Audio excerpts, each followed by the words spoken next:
بسم اللہ الرحمن الرحیم۔ آج جو واقعہ آپ کو سنانے جا رہا ہوں وہ ہے 1300 سال زندگی گزارنے والا بادشاہ۔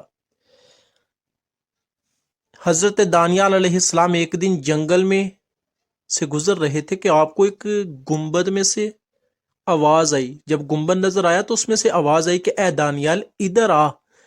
دانیال علیہ السلام اس گنبد کے پاس گئے۔ معلوم ہوا کہ کسی مقبرے کا گنبد ہے وہ۔ جب آپ مقبرے کے اندر تشریف لے گئے تو دیکھا بڑی عمدہ عمارت ہے اور عمارت کے بیچ ایک عالی شان تخت بچھا ہوا ہے، اس پر ایک بڑی لاش پڑی ہوئی ہے۔ پھر آواز آئی اے دانیال تخت کے اوپر آؤ۔ حضرت دانیال علیہ السلام اوپر تشریف لے گئے تو ایک لمبی چوری تلوار ایک مردے کے پہلو میں رکھی ہوئی نظر آئی۔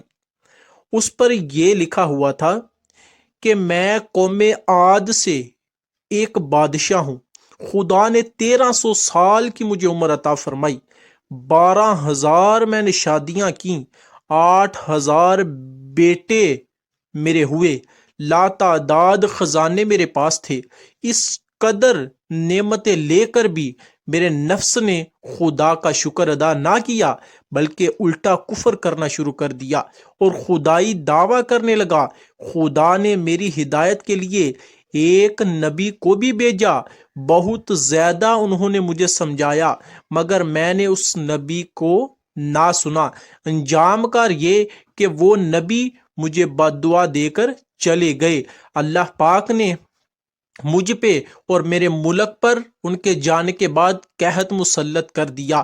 جب میرے ملک میں کچھ پیدا نہ ہوا تب میں نے دوسرے ملکوں میں حکم بھیجا کہ ایک قسم کا غلہ اور میوہ میرے ملک میں بھیجا جائے، اور میرے حکم کو سنتے ہی دوسرے ملک کے بادشاہوں نے ہر قسم کا غلہ اور میوہ میرے ملک میں بھیج دیا۔ جس وقت وہ غلہ یا میوہ میرے شہر کی سرحد میں داخل ہوتا فوراً وہ مٹی بن جاتا اور ساری محنت بیکار جاتی اور کوئی دانہ مجھے نصیب نہ ہوتا۔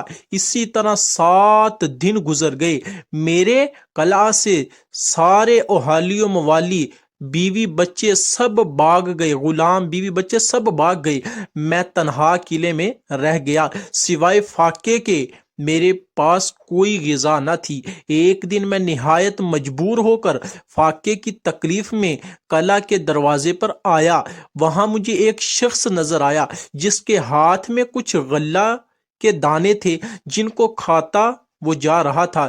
میں نے اس جانے والے سے کہا کہ ایک بڑا برتن بھرا ہوا مجھ سے موتیوں کا لے لے اور یہ اناج کے دانے مجھے دے دے، مگر اس نے نہ سنا اور جلدی سے ان دانوں کو کھا کر میرے سامنے سے وہ چلا گیا۔ انجام یہ ہوا کہ اسی فاقے کی تکلیف سے میں مر گیا۔ یہ میری سرگزشت ہے۔ جو شخص میرا یہ حال سنے وہ کبھی بھی دنیا کے قریب نہیں آئے گا۔ سبق، اس واقعے سے ہم کو یہ سبق ملا، خدا سے ہر قسم کی نعمت پا کے پھر اس کی ناشکری کرنا انتہائی ناعاقبت اندیشی ہے، اور اللہ پاک کی ناشکری سے بھوک، فاقہ، قحط اور مختلف قسم کی بلائیں نازل ہوتی ہیں۔ اور یہ بھی معلوم ہوا کہ انسان چاہے کتنی بڑی عمر پائے ایک دن اس نے ضرور مرنا ہے۔ اگر یہ واقعہ اچھا لگا ہو تو اس چینل کو سبسکرائب اور اس ویڈیو کو لائک کر دیں اور شیئر کر دیں۔ شکریہ۔